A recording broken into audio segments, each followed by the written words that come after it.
Peace, y'all. Before we get started, I felt compelled to remind everyone to stay safe and stay abreast of all the atrocities happening around the world. The people of Palestine, Tigray, Congo, Sudan, Haiti, and countless other territories are currently fighting for their rights and their lives. And if you're choosing to take action, please take every precaution you can. Stay hydrated, stay in groups, cover your face, and please, more than anything, don't lose hope. I've been leaving links to organizations and resources at the bottom of every episode description for a good minute, so please go check those out for places to donate and to find ways to take action today. We're not free until all oppressed people in the States and abroad are free. Much love, stay strong, and stay dangerous.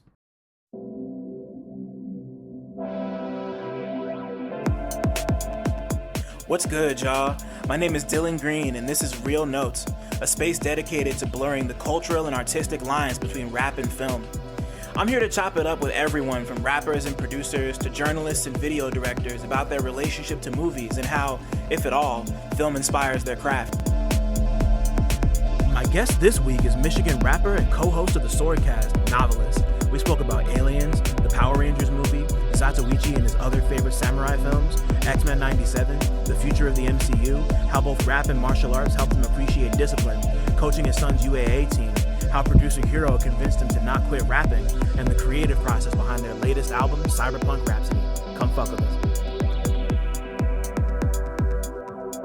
What's cracking, everybody? Welcome back. Welcome back to Real Notes. Nice little chill Friday edition out here, just on, not even on bullshit. It's a good day. It's the day after the 4th. I don't really celebrate the 4th. I couldn't get the grill to work. That's all I care about. All I care about is grilling meats on the 4th. It's the food. Yeah, yeah, like nothing else about that holiday means anything to me except grilling some meats. Me and my lady tried to use a charcoal grill for the first time. Couldn't get the shit to light for long enough to like actually do it. Wound up making the hot dogs and burgers on the fucking stove. It's tricky, man. The old school char. We still use one. It can be tricky though.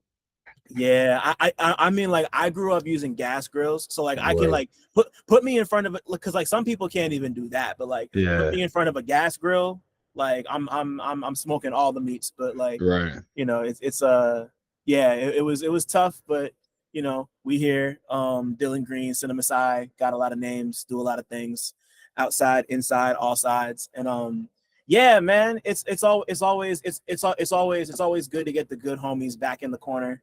I appreciate this man coming in kind of last minute to come and do this episode with us.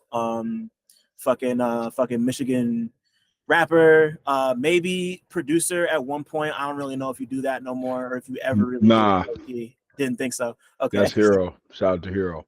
Yeah, always shout out to Hir-O.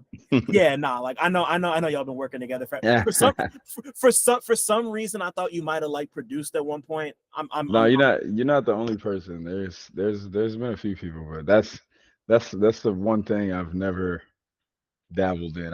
I think I've just kind of been spoiled on my music journey, just kind of always being around really talented producers. So it's never something I had to stick my hands in. Obviously Hir-O, he's my best friend too in real life, and then also just an incredible producer. And then obviously Elijah Day from when I was Clear Soul Forces, and then this guy named Vibe Sounds from Detroit, crazy. Nolan the Ninja, just it's a lot of guys, man, that I've just always been kind of surrounded by. So I never really had to do that. Right. But on top of all of that, like rapper, Clear Soul Forces, swordsman, otaku extraordinaire across, like otaku, nerd, fucking whatever you want to call it. Noveliss is here. Jared's here. It's been a minute. Cyberpunk Rhapsody's out now. You and Hir-O's album, it's great. No doubt, bro. I'm a geek out about it later, but like that, the hype, like you and Elzai's hyper combo is just like, oh my God. Yeah, man. Like, just, I don't know. It's not a lot of people out making the specific type of music you do. Like, you fill a very specific niche for me personally. So it's nice to it's not, it was nice to see you back. And like, yeah, nah, like we've known each other for damn near 10 years at this point. Like since like back like around the time like Mike Swords came out. I think I might have learned about you through Nolan, which is funny because you mentioned Nolan. Oh wow, Um, okay. if I remember correctly, I think I might have heard you on a Nolan album, and that's how I first heard. And then, or maybe was that the order? I can't remember. But either way, I got hip to both of y'all at the same time. But bro, thank you so much for being here. Like I Hey said, man, it's yeah, been for sure. yeah, yeah, it's been like like I was saying off camera, like it's been a while since you dropped, and it's always just nice to see you pop up and be like, hey, I'm still here. So yeah. Word, man. Thank you. Yeah, no, you already. So yeah, let me ask you the first question I ask everybody who comes on here, which is what was the last movie or TV show you watched that you had a strong opinion about?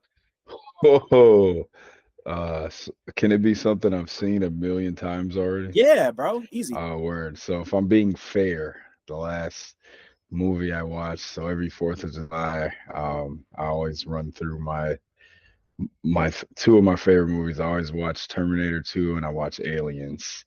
And Aliens is just, oh, I love that movie so much. Sigourney Weaver as Ripley, man, just one of the greatest film characters of all time. And that every time I watch that movie, that's a big nostalgia hitter for me, and it's just excellent still. It's aged so well, and it's just one of my favorite movies ever. And it always just I just get the same feeling every time I watch it. And I've seen it a million times. It's so easily one of those I haven't seen it in some years, but the two shots I always remember are the one of like the xenomorph coming out the water behind the Mm, girl, and then of course yes, and then of course Ripley in like the suit. and the mech And like, suit. Yeah, yeah, I mean, like I don't know, man. Like that's almost like a perfect action movie. Like there's nothing wrong with it's that movie that I can think it's of, you so know. good. It's crazy. Honestly, you know, obviously the movie came out in 1986, I think, and Yeah. there's so many other action movies that have come out, but very few in that such a long time have like been able to reach that level. It's like it's a perfect film. There's nothing wrong with it. Yeah, no, that's just timeless. I saw the first Alien in theaters for the first time because they put it in theaters So for did I. I went to see it when they played yeah. it a few weeks back. Yeah, me and my So brother so went to see it. how was how'd you like that? Had you ever I mean I assume you'd never seen it in the theater before. Nah, Yeah, me either. it was amazing, man. I think, and I know it's normally an anniversary thing, but there's a lot of movies that I just would love to see in the cinema, and I'm always grateful when they re-release older movies, and I'm a little upset because they had did a re-release. They did Enter the Dragon a few months back, but Oh, I kind of damn. missed it, and I was really that's that's maybe my number one movie that I want to see in the theater that I didn't haven't Mhm. got to see in the movies. So I gotta catch it next time they do it, but it's always dope to go back and check out movies that you were too young or weren't even born for, you know what I mean, to see in the Yeah. theater. Yeah, nah, because I saw the last one of those I got to see before Alien was for my birthday. I saw Above the Rim in theaters for the Oh, first time because yo, Above the Rim. they I love that movie. Above the Rim is so beautiful. Like I've seen it a handful of times, and I love the Yeah, soundtrack. But like, that was one of my mains when I was growing up playing ball. God, like pain is such a Oh, it's so every time the song comes out, like I couldn't help but notice your pain, my pain. Yeah, that song fucking is fire. fucking hits me in the heart every time. But they showed it at the draft house like on my birthday, so I was like, I want That's to go really see dope. Above the Rim. That Yeah, shit was fire. It that's was really amazing. dope. It's a great Shit movie.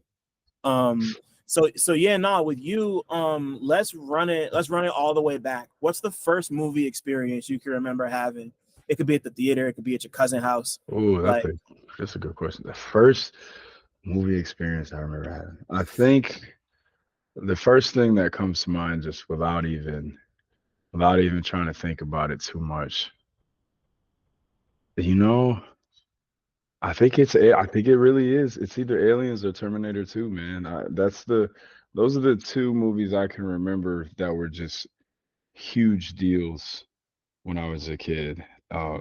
Too young to see them in theater, but whenever, they were rated R too, so it was a big deal when it was on the TV and we were allowed to sit down and watch it. As far as like a cinema experience, is definitely that Mighty Morphin Power Rangers movie from Mm-hmm. 1995.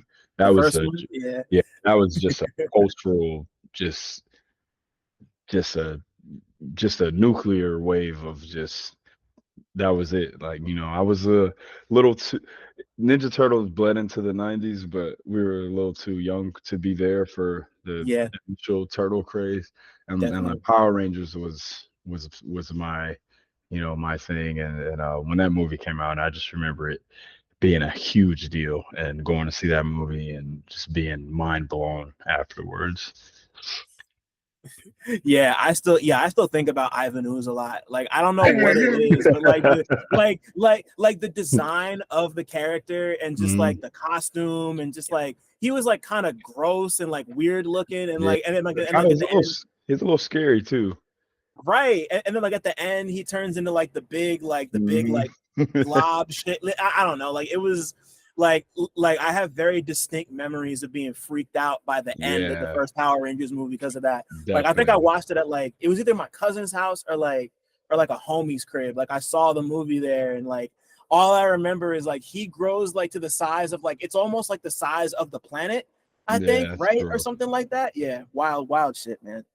Yeah, and then even if you look at it now, like the suits were so they looked so good and they look better than and this is 1995 and this is a Power Ranger movie and Right. their suits look better than some of the superhero suits you see in some of these movies now. Yeah, I just think that's a practical effects thing at the end of the day. Like it's a, I saw somebody shared somebody did like a super cut of a bunch of different Marvel shots recently, and like it looked cool on its face, but then somebody had to be like, that's because they've been using the same special effects templates for the last like 8 years, and Yeah. I'm like, oh, it kind Yeah. of hurt because it's like, and it's crazy on that subject. I just rewatched Guardians 2 for the first time in like 10 years with my sister and my dad. I want to say like last week, and it's amazing how good that movie looks. Like it looks incredible. Like and then I compare that to because like I saw Guardians 3 when it came out last year, but then you compare that to like the last Ant-Man. Like the last Ant-Man, it looks like a kid made it in like Yeah, not a it's good it's way, yeah, you it's know? wild. Nah, it's wild. I think it's just they're so comfortable and it's become so what's up, bud? Will you go put my geese in the dryer? Can you just run the dryer for me again? Thanks. Sorry. Uh, You good? but but yeah, bro. I think they just get complacent, man, and the stuff Yeah. works and it sells, and just because if I'm gonna be honest, I'm a big Deadpool and a big Wolverine fan, but I think this movie looks horrible. I think I get it what you mean. it looks very bad, and I'm I really get worried it. about it. I get it because like it's been so long since the second one, and like Marvel's been in a they've been in a weird spot post Infinity War where like everything's not great. Like Hmm.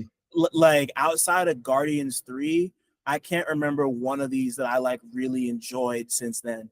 So like Right. it's like I'm kind of moving a little cautious too. Like I'm Same. excited. I'm gonna see I it. think I'll be there. But I think like Guardians 3 was probably the last one I enjoyed too. So yeah, it's been a little while since they dropped something that I've really enjoyed. yeah, but like I wanna hold out hope because like you, big Deadpool fan, big Wolverine fan. Like I know they've been foreshadowing the X-Men are coming to the MCU forever. Fantastic Oh, Four is on their way. Like I'm I'm I'm I'm ready, bro. I'm Like worried, and Hero is the biggest. I love X-Men, and he is like the biggest X-Men fan that I know, and he's got some really strong opinions about how they're gonna handle this, and I hope they do it right. yeah, me too, bro. Me too. Boo. Oh, what's up, bud? He need to Um, get out the way. Keep trying to walk away. Okay. I'm probably gonna regret asking this because I have a lot of strong feelings about it. Before we move on, how did you feel about X-Men '97? I thought it was incredible. It was. Okay. I thought it was incredible. So I was somebody who didn't like the animation style in the beginning, Me too. and Me too. I didn't like the animation style in the beginning, and it really turned me off. And then I said, all right, I'm gonna suck it up and watch it. And that first action sequence, I was like, okay, there's something here. It looks good when they're fighting, and then as the show goes on, the animation kind of actually got better. But it's the my goodness, the writing and Yeah. you can just and as I said, I'm a huge X-Men fan, so the writing, you could tell that it's for us, it's for people who not only read the comic books but people who watched the original show in the Right. 90s, and it's just I think it's arguably the greatest Western animated show ever. I think it was that good. I thought it was incredible. Man, see, so I made it 4 episodes in, and I love this. Like, see, I had the same problem with it that I had with Invincible. Like, I love the story. I was like in on everything about it except the way it looked. I Yeah, thought it like you, I thought it looked terrible, and I never like I want to finish it because I love the story. Like once yeah, again, like love it, love it, love it. But I just like I couldn't get past the way it looked, and then I just right. got busy and moved on. But like I'm committing my like I'm challenging myself to finally like sit through it and like actually take in the Yeah. it What's just gets hard for me with that sometimes. I don't know. No, it's bro, trust me. If it wasn't for Hero, I may have not have finished it. Oh wow. He is he is my leading X-Men opinion guy. I will trust his word, his knowledge, his opinion over on X-Men over anybody. Like, this guy is an encyclopedia for X-Men. And he said it was top tier, so I started to watch it. I think what happens is I do think the animation gets better as the show goes on. I think That's the good. animation actually looks really good when there's action going on, the way they Yep. animate it.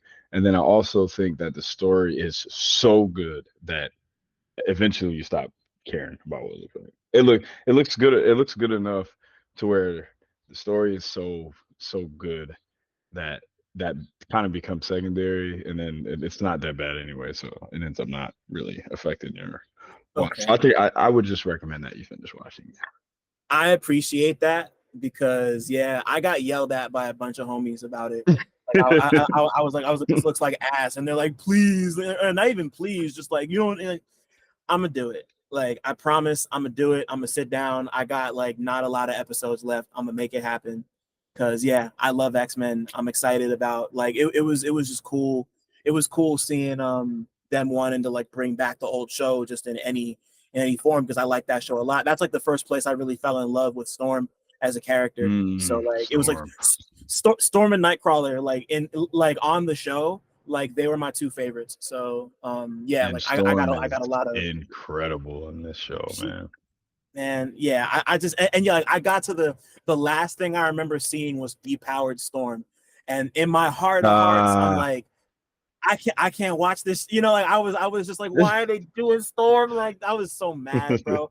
But Word it's up. okay. It's a story from the comics, and so Right. I think Yeah, I think you got to give it a shot. I will. Yeah, yeah, yeah, yeah. No, if like if you and Hero say it's good, I'm gonna give it a shot. I promise. Um, damn. So as you get older and you start to develop more your own tastes and just like start to have more experiences, what's the what's the can you remember one of the earliest moments when you like watched a thing and it really like caught you in like a like more like in it was more than just like 90 minutes of entertainment, like a thing that really like connected with you in like an emotional, artistic, or spiritual way. I like to call it like a capital M movie, like the first capital M movie you can remember seeing. Oh man, so that's a good question. So for a movie, I think it would be a couple years ago, I got really into, and I really want to try to pick something as an adult, right? Not something that I had this experience with as a teenager or something. But a few years ago, I got really into old samurai movies. I Mm-hmm. love old samurai films, and I know a lot of people know that I love the Zatoichi movies. It's Shintaro Katsu. These are Classics. Yeah. movies that came out in like the '60s, and there's there's like 26 of them, and I've seen all 26 of them. But when and so I started reading Vagabond a few years ago, and manga changed my life. It's like my favorite piece of media ever. And I, after I was reading Vagabond, I wanted to get into watching some of those old samurai movies. And I'd already seen most of the Toshiro stuff and seen Seven Samurai and Yojimbo and Sanjuro and some of those movies, but I kind of stumbled on, these Zatoichi movies, and at first I was like, oh my goodness, there's like 30 of them. How am I, you know what I'm saying? I'm not gonna watch them. Yeah. And then I watched the one, and it just completely just blew me away. It just in terms of he's such a like Shintaro Katsu, such first of all, he's incredibly talented with a sword, and at the these are movies that came out in the '60s, so this is the best sword skill that I've seen on camera. You know what I'm saying? And this is old, and then he's funny, and he's got a lot more to that character than you see in some of these other movies where they're just kind of stoic, like quiet types that play those samurai roles. And so I would say the Zatoichi movies. So the first one's my favorite, but I've seen all 26 of them. But when I saw the first one, I really had that moment of, you know, this is something that's way more than just entertainment for me. You know what I mean? Right. And how recently had you seen the Zatoichi movies? Uh, this would probably be when did Vagabond come out? 2022. So this would have probably been 2021, maybe like Okay. 3 years ago. So I think the first Zatoichi movie. I haven't seen all 26.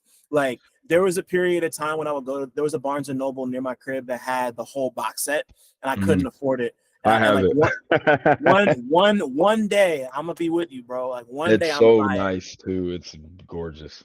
Those It looks yeah, like and like I'm a big physical media box set person. same So like same here. yeah, so I get it. But I mean yeah, like Zatoichi, like the like just I think for me, my first experience with the concept was I'm like in the Boondocks in Yeah, the first in the yeah, first blind. Think Meter episode. Yeah, yeah. Hmm. So yeah. So like I was like I heard them talk about the Blind Swordsman, and I went and looked it up just out of the blue, and then I found Zatoichi, and I was like, oh, Ah, that's what word. this is, and I got Yeah, so like that's how I saw the first movie, and then I just never found the other like 2 dozen or however right. many it is. But Yeah, I don't know, man. Like but like you said, like that era is so it's crazy in crazy. terms of like the choreography is crazy, the It's um, story's great, it's like unbelievable. The story's great. There's no, and everything is just done on this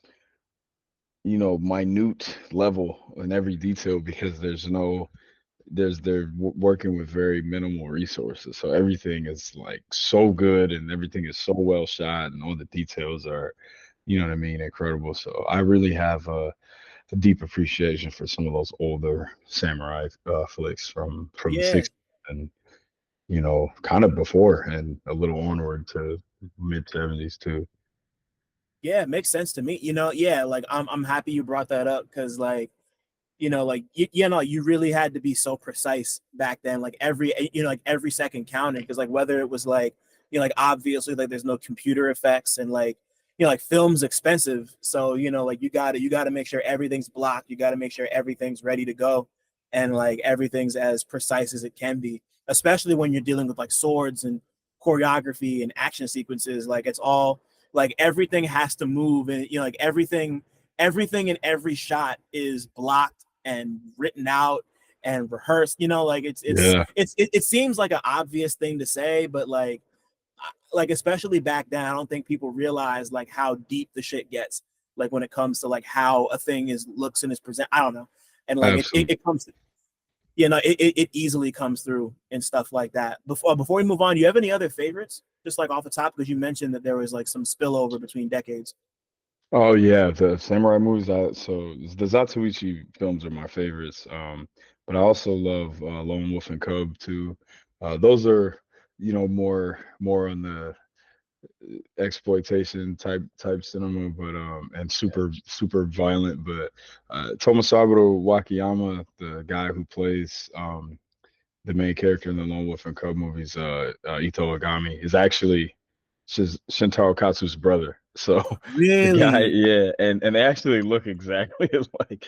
Um, so yeah, I found that out. That was really dope. And those two, and there's in his and he's actually in. I think he's in two. He's in the second Zatoichi movie, and then he's in the eighth. I think it's the he's in two of the Zatoichi movies too. And I love Seven Samurai. It's old. It's Yeah, you know, classic. like 5 hours long, but it's it's the movie that I always say I think everyone should watch it at least once. You know what I mean? Mhm. It's the length can be intimidating, the reputation can be intimidating, and if you're into film, I get it. It can be you sometimes feel pressure to like an old classic movie because everyone says how good it is, right? And you don't want to watch it and be like, oh, I thought it was kind of boring. You know what I mean? But I Yeah, think it's a movie that everybody should watch at least once. It's I great. agree, bro. Easy. Like, and yeah, like to me, I feel like Seven Samurai in particular is one that like I don't want to say I don't know anybody who doesn't like it, but it's like that's one of those where it's like it's a standard for a reason, you know. Like I don't know many people who've watched it and been like, Yeah, once it picks up, it's just I don't know. Like there's no like there aren't many movies of that kind better than it when it starts. yeah, You know, like exactly. And it's just the way I could talk about it forever, but just it's driven so well by the characters too. So and that eats up yeah, a lot of time. So it's a long movie, but once it like you said, when it starts to go, it doesn't really seem like it's overly long at all. right. Um, and then I also I really like I can't think of my man's name right now. Oh come on, he's in he's in Harikari. What's his name? Uh, oh, this is gonna bother me. He's one of my favorite. He's in Sword of Doom. He's in Goyoken. I cannot think of his name. Oh, Nakadai Tetsuya Nakadai. Okay, okay, Yeah, okay. I love him too. He's in this movie called Goyoken that I really like. So yeah, man, there's so many good samurai movies and a lot of actors that are really good too, and directors. Everybody Right. loves Akira Kurosawa, but man, Hideo Gosha is a director that people should check out. He's got some great ones, and Kenji Ghost is Misumi. super. Yeah. Man, there's a lot of guys that are underrated kind of because of Akira Kurosawa, but they have excellent work. Right. Yeah. It's no. He eats up a lot of real estate and like for good reason. He's fucking Akira Yeah, Kurosawa, for and sure, definitely you know, does well deserved. But I think sometimes there's something in because his films are extremely well made, very dramatic. Sometimes they're long. I think some of these other movies offer a little more action, a little more yeah, fun. You know yeah. what I mean? So I think those guys are definitely worth checking out. I agree. And I'm a. I just realized I think my favorite samurai movie is also an Akira Kurosawa movie. You ever see Throne of Blood before? Yes, I have that is the oh, is that the Macbeth one or Yes, the Macbeth one. Or okay, yeah, yeah. Yeah, I've seen that one, yeah. like yeah. I mean, like I think the first time I saw Throne of Blood, I was in college, Same. and we were I saw it yeah, and I had a film class when I was in college, and yeah, that's when I right. first saw it too. Yeah, no, we were doing a section, I think, on Kurosawa, and they showed the clip at the end of Sun in front of the doors, like, and like the rain of arrows was coming Yeah, down. And he's like trying to fight off the arrows, and I saw that, and I was like, "That's just fire! I need to yeah. find this movie." And I watched Throne of Blood right after, and was like I don't know, like I love the like you said, it's extremely dramatic. I love that aspect of it a ton. I love the acting. I love like it's not exactly black and white. It's kind of like sepia tone a little Yeah, bit as opposed to like full on black and white. And just like I don't know, just like between stuff like that and like once again, like Lone Wolf and Cub is a great example of something that's like a little pulpier, a little punchier. Like it's like I love things that can kind of find the balance between both. But I'm also definitely more of a person to just go watch like the pulpy like fucked up shit. Like I yeah. just like that Same. that that's that that's kind of like my area over here. But I'm less familiar with the older pulpier stuff outside of stuff like Lone Wolf and Cub. And it's always, I don't want to call it a blind spot, but it's something that I always want to dig into more, but I never had the Sure. time. And I'm like, I'm gonna go watch this, and this, and then I forget in And eight then you'll months, never get a chance to. like type Yeah. shit. No, I but feel you. but nah, it's like I mean I get it, and it's like this is like samurai, bushido, like swordplay. These are all things that have like actually like impacted and affected your life, and like you Yeah. practice, and like you used to post videos all the time of you like practicing with the swords, and you're a martial artist, and like you're really like about it in a way that goes beyond just like, oh, I really enjoy these movies or this music or this anime or this manga. Like it's something that you've like adopted as like a way of life. And I've always been fascinated by that with you in particular.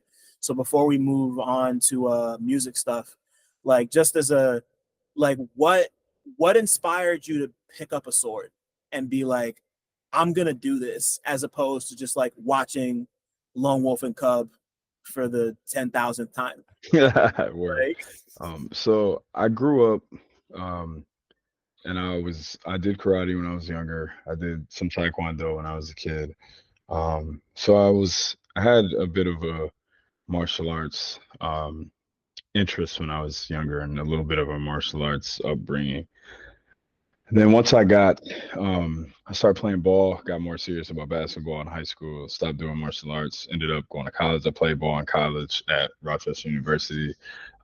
But the second I graduated, I instantly, got back into martial arts. And then that's when I kind of started, was doing some Kung Fu stuff and just reading a lot of books, and then got interested in sword stuff. And I started off, and I would just kind of collecting swords, right? But then I would practice, and I'd be like, this is really satisfying, but so then I started to read and kind of teach myself more, and I've started to really connect with Chinese swords first, right? And I got kind of good at using the Chinese swords just from reading a couple books and watching videos and just kind of teaching myself. Crouching Tiger, Hidden Dragon is my favorite movie of all time.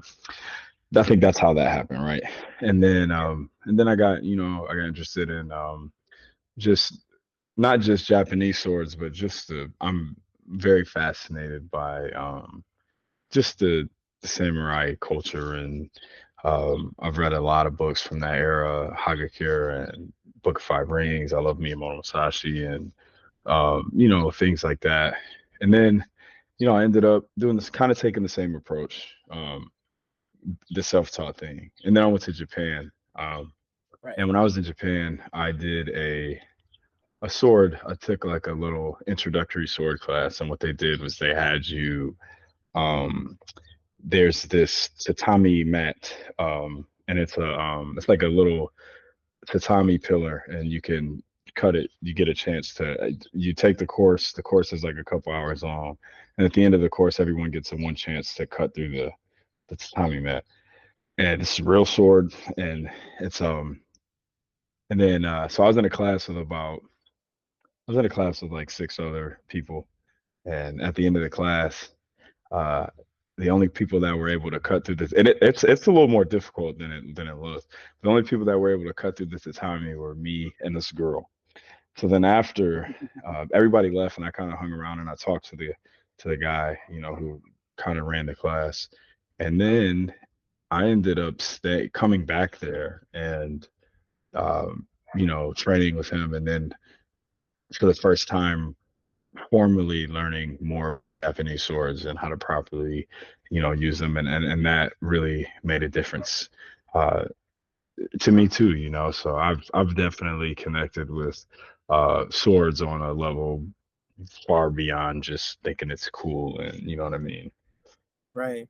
Yeah, no, because like I don't remember the exact first video I saw, but like like you were all I remember is like you were meditating, and then you eventually kind of moved up and started, like like not even like I'm about to say playing with the sword. Like you started like doing, like routines and like actual just like it was like having already known your fascination with all this stuff, it was cool to see you actually put it into practice and like make it like a philosophy, like exercise, whatever type. Like I don't know, that's just always really cool to me when like a hobby or a fascination with a different culture that kind of comes up through, whether that be movies or music or whatever, like it's always cool to see that evolve into like, oh, I want to like actually do this, as opposed to just like read about it or watch it or listen to it. And I just thought that was ill.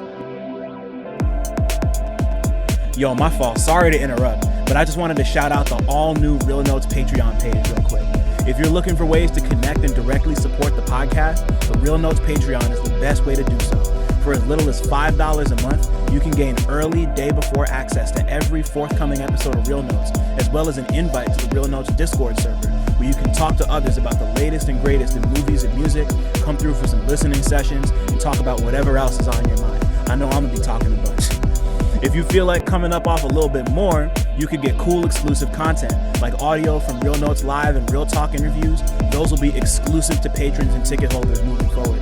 Access to retro versions of my 60-second Minute Maid movie reviews, and even a monthly writing and podcasting workshop hosted by me. Regular episodes will still be available on a weekly basis anywhere you get your podcasts, but if you want the extras, you gotta come out them pockets a bit. Check us out at patreon.com/realnotes. That's REELNOTES. I appreciate your consideration and support more than you know. Now let's get back to talking.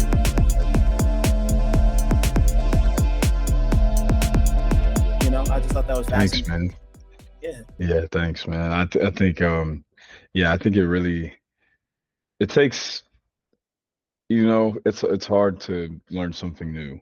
You know what I mean? And I think Definitely. just humans in general were scared of learning new things, but if you can do it and you can just kind of get through that, that wall of being a novice at everything, it's very gratifying in the road after you get through that phase. Yeah, easy. And yeah, I mean, like, let's do that with music too. Like, Yeah, for sure. when did music become capital M music for you? Like, when did it like, like, not even in the sense that you wanted to start making it, but Mm. like when did it become like, when did it go from you just like hearing it as a passive thing in the background to like, oh, this is like music, I'm like into music, you know? Oh, that's a great question. I think when I started to discover underground rap, Sounds right. Yeah. and the reason is because it showed me, and this goes for really all types of music, but it showed me that there is another sound uh, other than what's on the radio, and Of course. Yeah. there's people actually doing their own stuff and creating their own thing, and at that you're I'm a kid, so you're kind of like, do people know about this? Yeah, you know what I mean? Is this a secret? Does every just you know what I mean? And then you just the further you dig, the more just unique people you find, and people that are so different from what you're seeing. Doom is obvious an example. Yeah.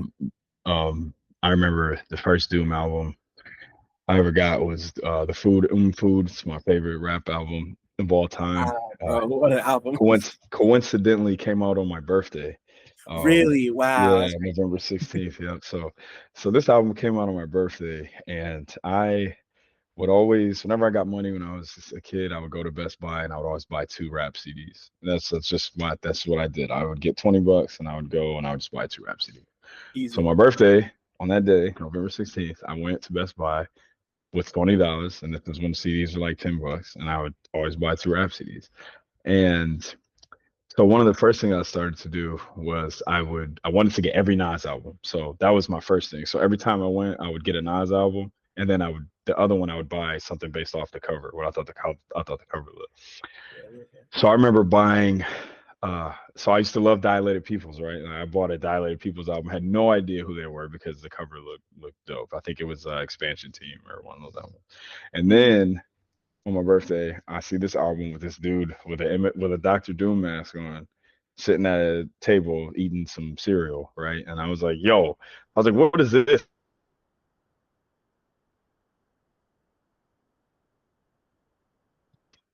Right. Definitely just that, like just getting into underground hip rap and seeing that people do things in their own way. Right, bro. I can't. I like. I mean, I hear you fully on the Doom shit. Like you know, like Crazy. just discovering Doom changed my life. Like that. Yeah, for sure. I would say I think Mad Villainy, Mouse in the Mask, and Oon Food were my first three, and like that was I don't know. Yes. It's like yeah, like you discover Doom and your brain just cracks open. Like Yeah, it's and then with the Mouse and the Mask, you realize, oh, I've been hearing this guy's voice on Adult Swim. You know what I mean? But had yeah. no idea. You know what I'm saying? Yeah, like Doom, like Doom's really unique in that way, and I mean, I don't know. He's my favorite rapper ever. He's Same. always my Number top one. five always changes, but Doom's see they that's I'm trying to get something similar on my hand at some point. Like I wanna do like the gold mask. I either want to do a gold mask or get kind of like something like that, but with like the red ruby like Yeah, gleaming in the that'd be center. Like sweet. That'd be sweet. that's my plan. But because That'd yeah, be I gotta. crazy. Oh yeah, no. Since I last saw you, I just realized I didn't. I got a Gengar tattoo Ah, word. I on here. love My it. it's my first tattoo. That's My favorite dope. Pokemon. I That's love dope. Gengar. But Yeah. yeah, no. Like I mean, like Doom is like yeah, no. Like just kind of because I mean, like I grew up. Like I grew up listening to pretty much everything that was on the radio, and I still love a Yep. lot of that stuff to this day. But like it was like it's different when you realize that there's just like this other thing off to the side that's not necessarily beholden to what everybody else wants to hear, and it's just like oh, like it really is like inspiring and really easy to just get caught up in, and it's just like oh, like this is my whole personality now, like Facts.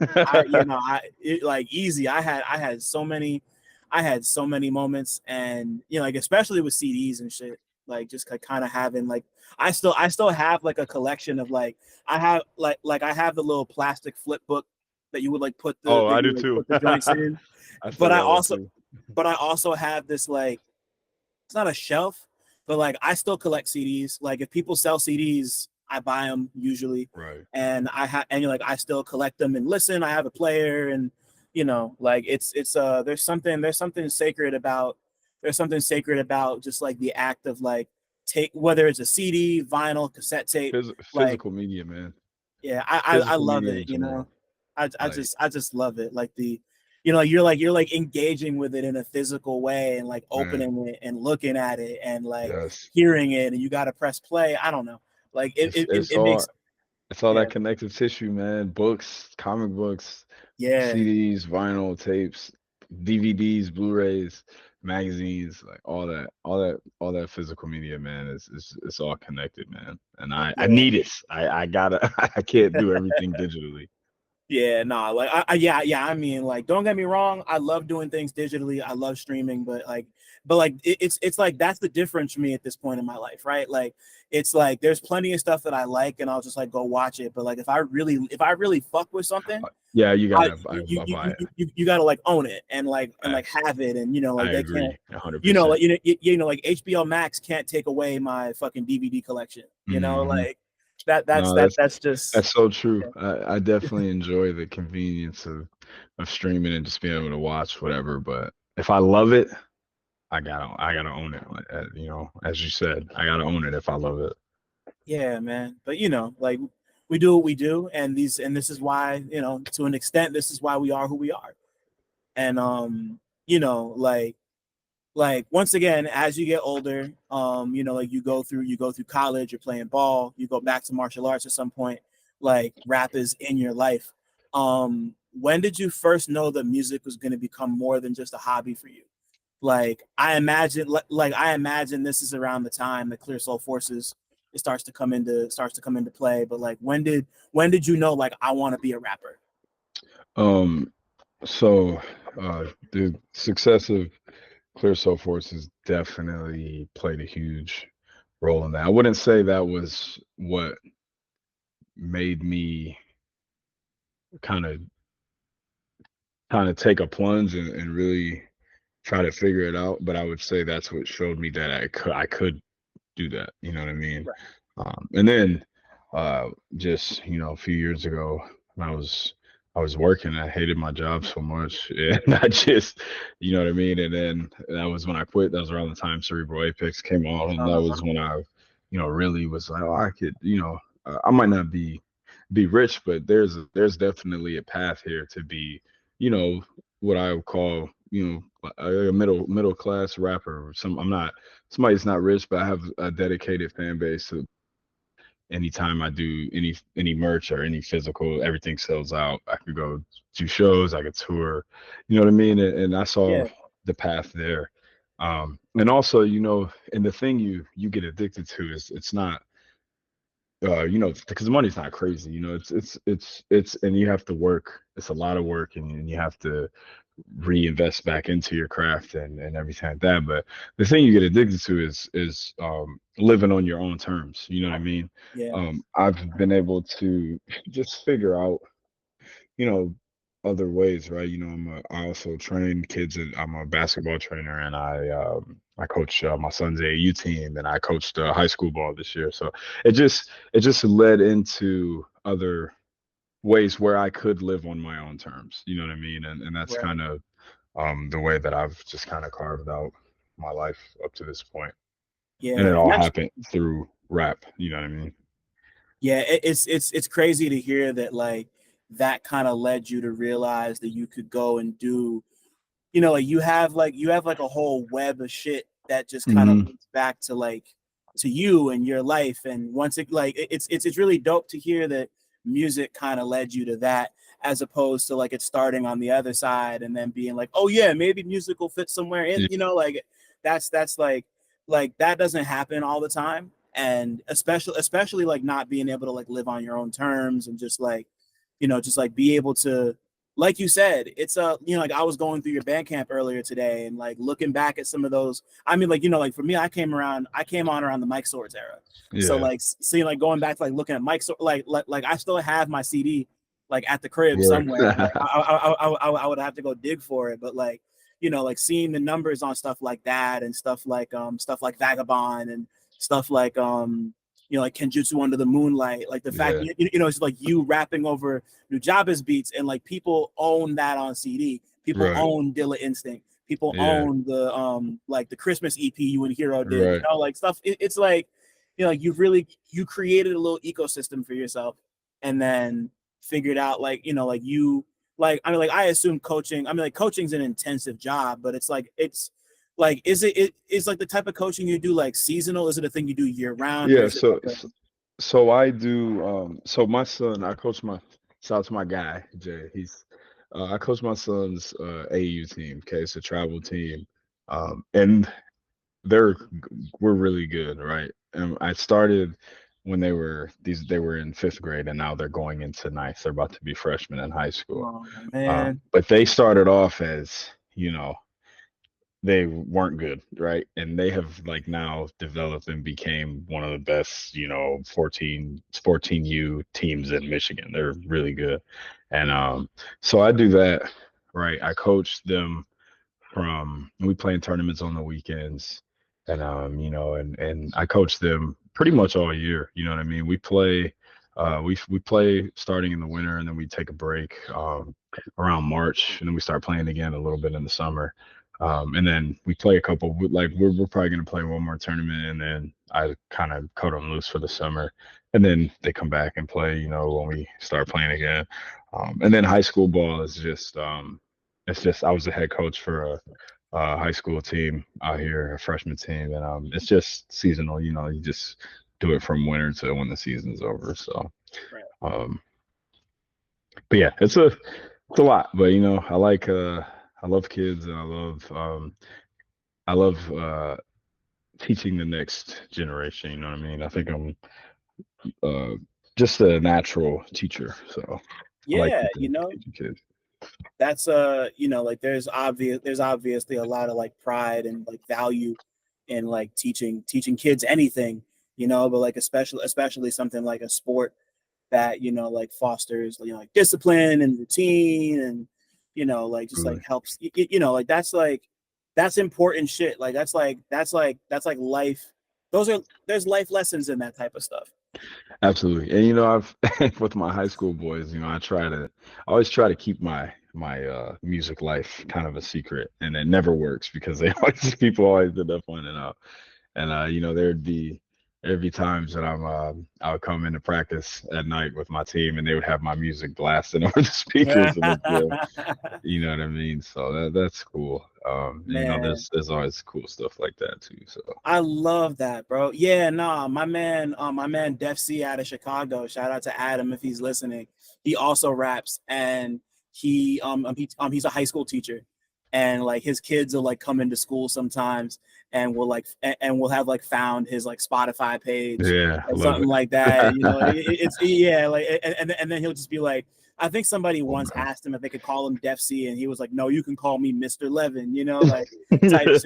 It's like that's like I'm always like, yeah, not like the relationship Yes, between like rapper teachers and like them finding out what happens in there, like when they're right. not behind a desk, I don't know. That's cute to me. I like it. Crazy. This is funny as hell. But yeah, so like with the music, you know, you listening to Cyberpunk Rhapsody, like one of the first things that caught my well, I mean, like it's the third track on here, but like this is the fourth iteration of Tales of a Samurai, if I remember correctly, Hmm. which you started on Kenjutsu Under the Moonlight, and you've kind of done those pretty faithfully ever since. And like they typically like I'm not gonna lie, I don't know. I mean, like they started out they started out as you kind of like summarizing one specific character's arc in a verse, which I always thought was super ill. And then I don't know if you're still doing that with the fourth one because I don't know the references off top. Yeah, I'm still doing that with the fourth. I thought so, but like just because I feel like I've fallen a little bit behind on my anime watching. I'm upset about it. But like why was now the time for number 4? And which which shits are you referencing this time? Because I Okay. missed I missed it all. Like So I'm gonna tell you who each verse is about, and I think it'll really hit you the next time you listen to it. So the first yeah. verse is actually me. So I'm gonna put Okay. myself in the first verse. The second verse is Guts from Berserk, Oh, and Jesus and then Christ. Okay, see, and then I'm mad. and then the third verse is Ahsoka, from Star Wars. Okay. So that's who the characters are. And then, as far as now being the time for the next one, I've kind of gone my last, couple projects without doing it, right? Like I did the Vagabond project, and I really wanted to do, um, obviously it would have fit, right, for the Vagabond project. Right. But I had made the Vagabond song that was about Musashi and Kojiro from the Vagabond, so I didn't feel that it needed to be on that project. And then I did Book of Changes before that, and then I did the Maverick Hunters joint with Mega Man. So it's been a while since there was a.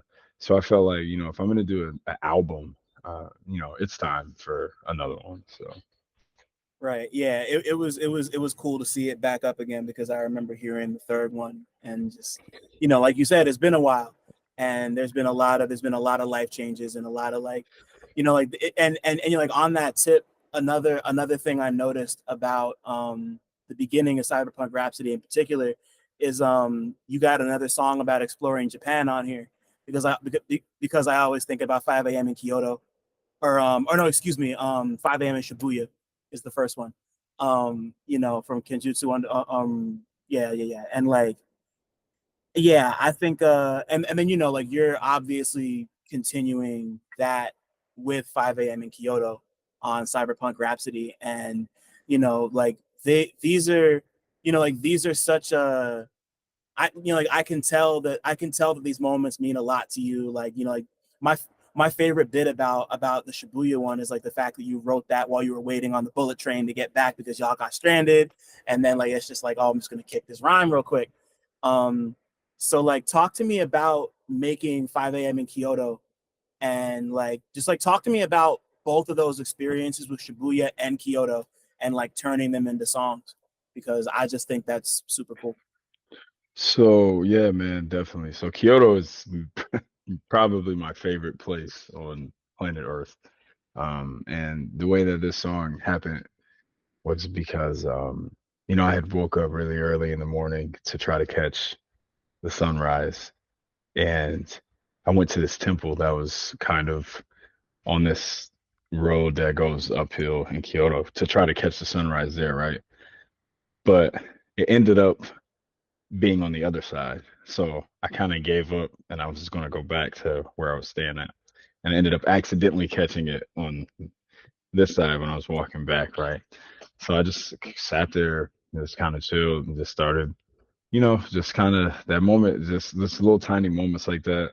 Same with when I was, um, you know, uh, riding the train at night and, or missing the train at night and just those little moments, things like that inspire a lot of not just music, but just those are just moments that you always remember, you know what I mean, in your life, and just kind of being on an adventure in a different country and land that's not familiar to you, and it's always cool when things don't always go as planned, and but everything still ends up being all right, and you still end up having these moments and that are worth a lot to you and that inspire a lot of your work. Right. And then like and then that expands into a song like Coffee in Switzerland, where you're kind of like where like it's like a combination of like, or not a combination, it's just like you taking stock of like your life and career like over Coffee in Switzerland. Like I'm so curious, like what inspired that, like what inspired you to take that moment and turn it into a song.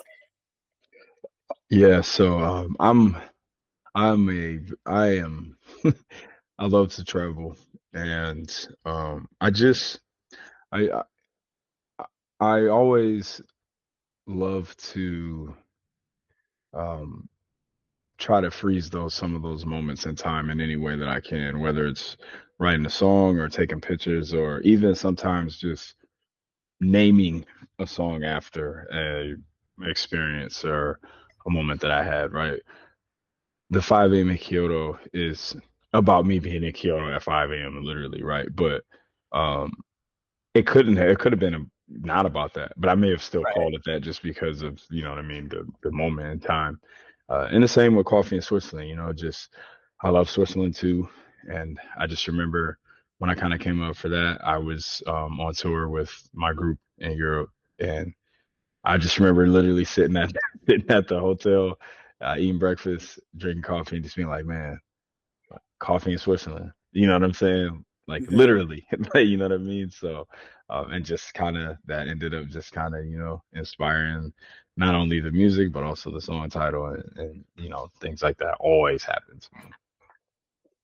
Yeah, and yeah, like these are like, once again, these are themes you've been dealing with for a while, but it was like there was something like special and fascinating about the fact that like this album started with those three songs, like in that particular way, like going from Kyoto to Switzerland into Tales of a Samurai. Like it kind of felt like, I almost want to call it like a greatest hits of like Noveliss like concepts and like themes and series and stuff, and then like you just kind of get into the rest of the stuff, which and then Definitely. like, and then you follow all of that up with a song with fucking Blue on it, like and then Elzai right after that. So like, but but Definitely. but like it's but like, since we're here, like talk to me about where the idea for Cyberpunk Rhapsody came from. Like, obviously, it's you and Hir-O. You guys have been friends forever, and you've been working together like as collaborators for basically a decade at this point, if not longer. But talk to me about well, even before we get to the project itself, like talk to me about you guys' musical relationship and how that started, and like how it kind of led to all these albums, and what you feel is most special about working with Sun. Oh man. So, um, so before we get into just talking about the album itself, I think just me and Hero have had a really we've had uh, a a pretty interesting journey as far as just being friends and just being artists go. I think we've both kind of traded off saving each other's creative lives, right? There was a time where Hero had always been doing his thing in Detroit, and I always knew about him, and we were very similar because we both played college hoops, and he was part of this collective around that time when I was with Clear Soul, and I just always thought he was incredible producer, but we never got a chance to really work together, right? And then when I started doing my own stuff, we would talk every now and then, but then I started when I did Cerebral Apex, I was getting together different producers that I had worked with, Nolan and Vibe and Elijah Day, and there was I really wanted him to be involved. I really wanted Hero to be involved. But at the time he was living, he was in corporate America, and he was kind of not really active creatively or inspired creatively, right? Um, and he a lot, he always credits me for kind of pulling him out of that by wanting him to get involved in this Freeway Apex, and that kind of turned into him coming back to life, and then once that happened, we started kicking it, and then he ended up uh he does a lot of stuff for me, man, because I used to record elsewhere, and then he kind of started to record me, and then we started building that bond through him recording me, and he kind of started getting better at mixing, and eventually became really good at mastering. He mixed my stuff, he masters it, he records it, you know what I mean? Yeah. And then the kind of payback was this project, right? I've said I said already in a little promo video for the album, I was kind of done after Vagabond. I didn't know if I was gonna make any more music, man. It's just, I could get into all the stressfulness of it, but I was pretty much prepared to walk away, and then he kind of came through with his sound and his and he kind of brought me back to life this time, you know what I mean? And Yeah. that's really what this album is. And you talked earlier about the song order, and it's intentional, you know what I mean? It's going from you know the novelist that everybody knows to kind of becoming this thing that Hero is lifting me up to be, and that's what the cover says. It's a samurai getting lifted off a battlefield by a beam from a spaceship, right? So, and then all that, it's in the music, it's in the track listing, it's in the artwork, it's in the whole thing. Right. And yeah, like this is all really familiar ground for the both of y'all. Like, you're kind of, like, it's new, but you're dealing with stuff that you've loved forever. Like I've been waiting to get here the whole episode, but Hyper Combo, like it's like it's like the most blatant example, because like the whole thing is a, like the whole song is a dedication to fighting games, and in particular Marvel versus Capcom, which, like I feel like we both have a very special, intimate connection with, just like in Yes, general. sir. So I mean, like, it's crazy that this happened when it did, because then Nintendo and everybody announced the fucking Marvel Yeah, X-Men. yeah, and Yeah, and it the would be collection. like it Like, would be my dream to get that song. Me and Hero really been trying to figure out a way to get them to somehow let this song be involved in that. that being like, yeah, that'd be insane. Like, I hope it happens for y'all. Like, it's gotta, like, I mean, like, if like anybody from fucking Capcom's listening, like, get these niggas on your shit, bro. Like make it happen, please, please, please. But just because I'm curious, like where did the idea for Hyper Combo come from, and why was now the time to do that? Why was now the time to do that? So Hyper Combo is actually a very interesting story because it's actually the theme to our podcast, right? Yeah. But it was only it started off, so we had a theme before, and then once our podcast hit 100, so we hit 100 episodes, and the theme was kind of the whole handshake from the X-Men or the Capcom versus Marvel superheroes game. Yep. So we ended up making the theme centered around that and Marvel vs. Capcom stuff. And then, I have been just dreaming of an Elzai feature forever. He is one of my favorite rappers of all time, top 5 favorite rappers of all time. And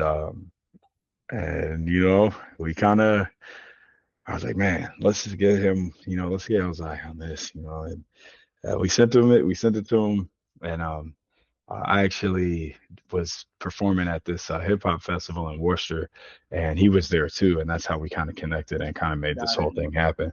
And man, he sent this verse back, and I almost cried. It was just like, because you do stuff with rappers, and people send in verses back is it's whatever, but he didn't have to do what he did on this verse. He went nuts, bro. He went crazy, just sticking to the subject matter, and sending an MC a song like that can be tough, because that's a really hard lane to stay in, especially if that's not something that you're into. I don't know if he plays fighting, you know what I mean? So but for him to, if he does, it's incredible, and you can tell from the verse. If he doesn't, it's incredible, because now he went and did some homework to craft a verse of that level, that subject matter, over that beat. It's just crazy. Yeah, man. Yeah, like the first time I heard it, like I was listening to the details and the character names. I'm like, he has to have known about this shit before. Like that's not cursory knowledge, bro. Like he's talking, like he's going through he kept it to the roster of Marvel vs. Capcom 2. It's wild. Basically, yeah, it was kind of loose, because I never. It's crazy because I never would have pegged him as the type to know about that type of stuff for some reason. He's never really talked about it. There's no Elzai song that's like about video games in that way. So I was kind of like, it surprised me, and it's always really dope to see somebody as he's a veteran, he's a legend, like to still be surprised by somebody who's been doing it for so long. Like that just really caught me off guard. I mean, you killed your shit. It's just like a really. Like I think that song is like a perfect distillation of exactly what it's trying to be, definitely. You had a goal, you and Hir-O had a goal, y'all hit it, and it just worked, like I love the way it turned out, and obviously the beat is an homage to like old Marvel vs. Capcom. It just, and it doesn't just feel like empty fan service for no reason. Like you can feel the passion behind it, like stuff. It's really easy for stuff like that to just feel like it's done for its own sake, but like especially considering this story about like Hir-O being the one to kind of pull you out of the dumps this time, and to like really bring you back into it. Like I didn't see this promo video, so I had no idea the stakes were this high. I'll send it to you, man. When we get done, I'll send it to you. Yeah, please. Yeah. No, like yeah. I mean, like even in all my research, I didn't find this anywhere. So. But see, now I'm stuck on that, because I mean, like we don't have to get into it too crazy if you don't want to, but it's always being a creative is hard. It's difficult. It's exhausting. It's time consuming. Like you're putting yourself into a piece of art that lives through a stream or a CD or just like whatever, like it's a process. It's expensive, it's time consuming, and it hurts. But like, it's the serendipity of him being the person to be like, hey, you still got this in you, and I'm gonna pull this out of you right now and like make it like a thing that we're gonna take to the finish line. Like that's really special. You know, like once again, did not know the stakes were this high, and that this was almost like a I'm done type shit. So, um, what like what specific moment with Hir-O inspired you to come back? Like when did you know that it Oh, was like, that's a great oh, question. I'm like actually back now, you know? That's a great question, and I would probably have to say, hmm, that is such a good question. I think, oh, you know what? It might be, it might be getting that Ozai verse, man. You know what I mean? Just getting that. But then, we've had so many moments where this album has been started, worked on, stopped, started, worked on, stopped. Things have gotten tossed, things have gotten, refined, and it was a long process. As like you said, being a creative is it's hard, it's time consuming.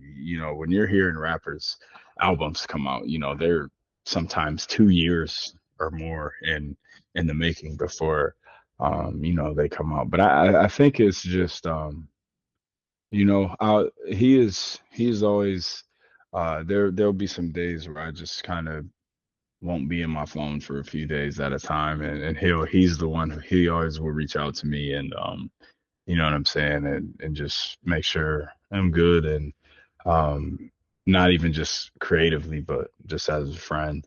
But Mm. we've definitely had some of these songs on here, some specific ones I can remember, Tales of a Samurai Part 4, Coffee in Switzerland. That Coffee in Switzerland got made from nothing. We talked about that scene in Samurai Champloo. That's the sample where Mugen is floating up the stream, and Uh-huh. and we talked about sampling that, and then he sampled it, and then he started making the beat on the spot, and that was a really important moment in this project. But also, as I said, Hyper Combo coming together, Still Pack Tight and Microchip I coming was about to bring together. that up too. Yeah. Yeah, that was a big moment in this project. Jobu Tupaki is a big moment in this project. Just having those moments where everything is clicking, and it's we I think I think sometimes we both do this, take doing this at a high level for granted, right? You do it, and sometimes it just becomes your standard, and you don't appreciate it, and you yourself don't appreciate what you're doing after you get it done, right? You know what I mean? And just kind of being able to stand back and admire your art from a distance sometimes, I think is good. Yeah, I think so too.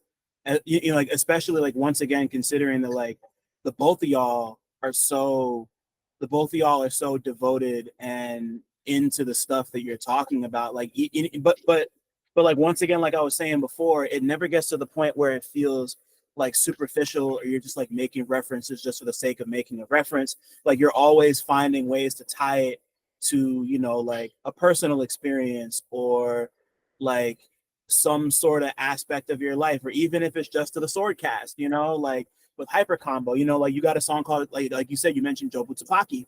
And of course, for anybody who I mean, like this movie's come up like a million times on this pod, but like Everything Everywhere All at Once is fucking amazing. Love that Yeah, movie. one of my You one know, of my favorite movies ever.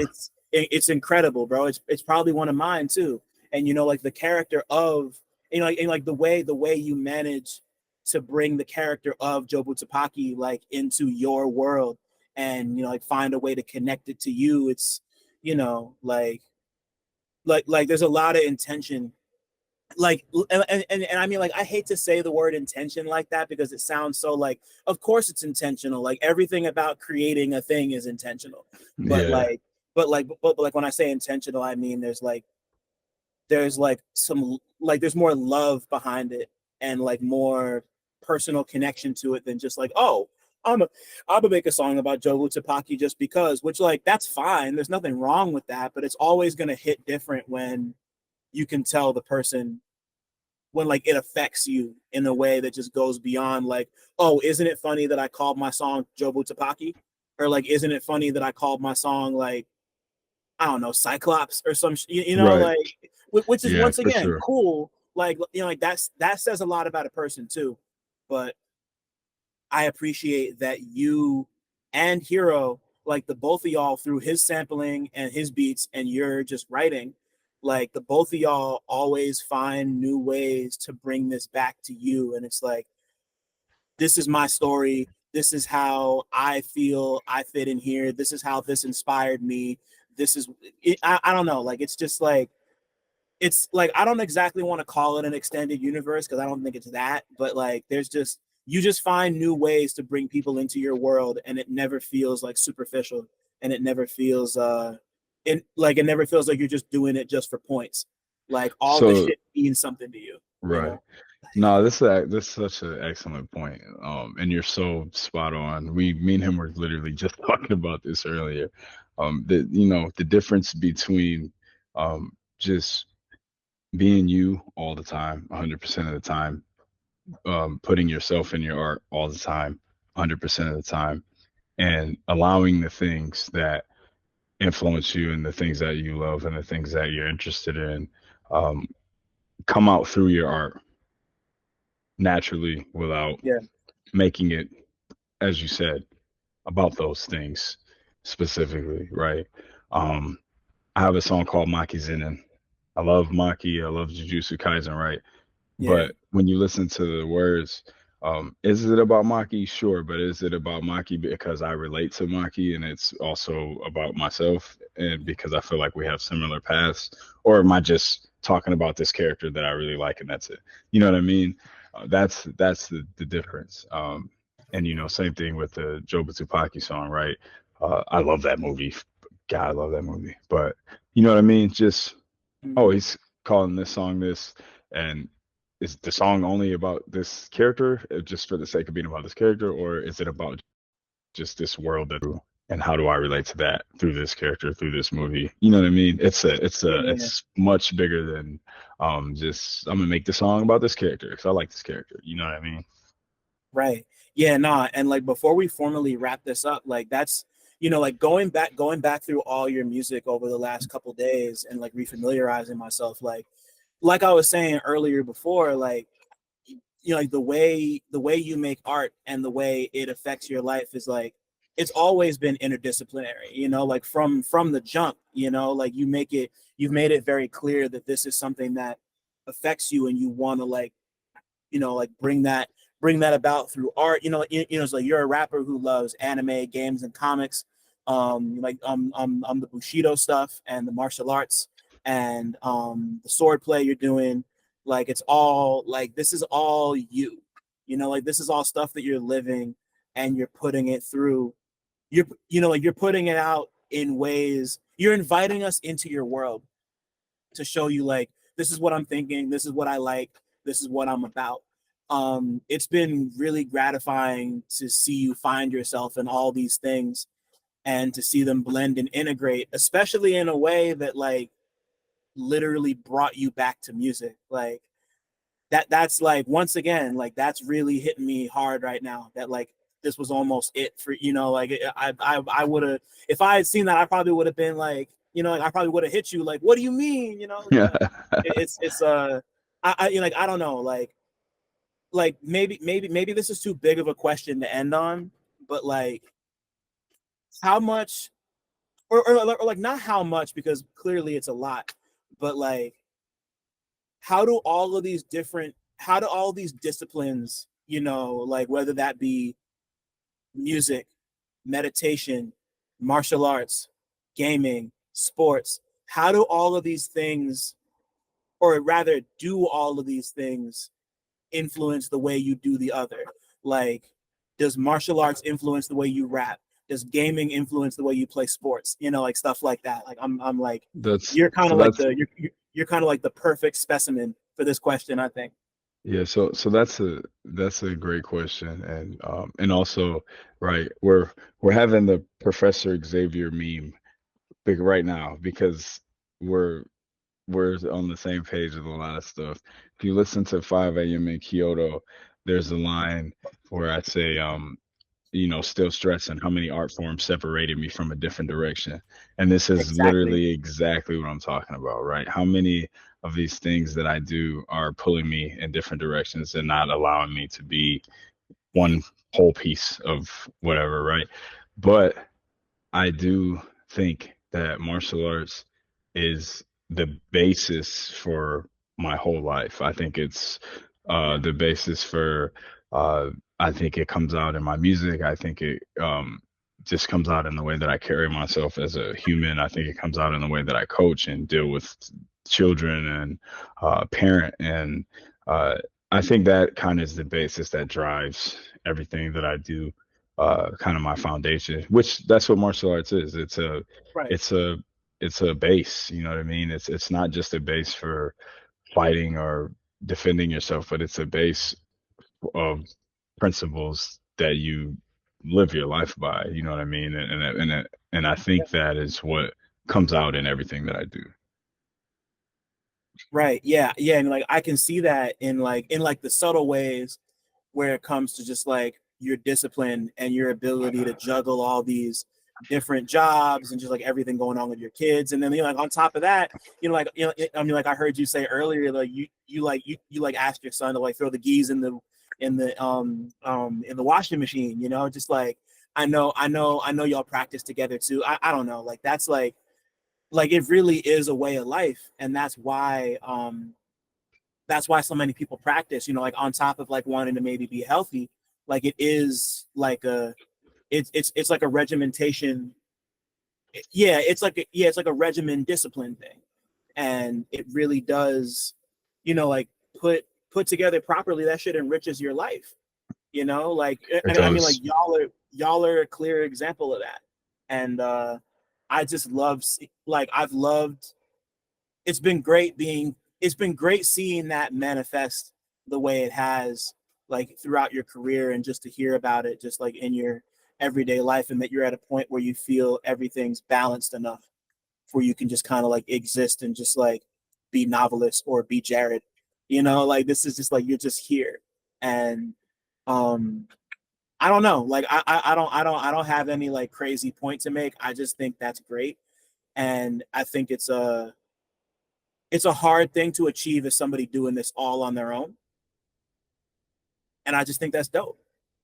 Like as somebody doing that myself, and like figuring out where I Thank fit, you, man. and like where my work fits into my life, and like where media and like culture fit into my life. Like I always take note of people who seem to have who seem to have that particular head on their shoulders. And it's just been great to see you keep at it these last, what's it been, like 8 years, however long it's been.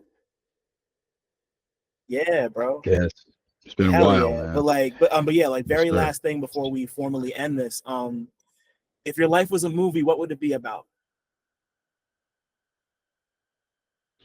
Oh, if my life was a movie, what would it be about?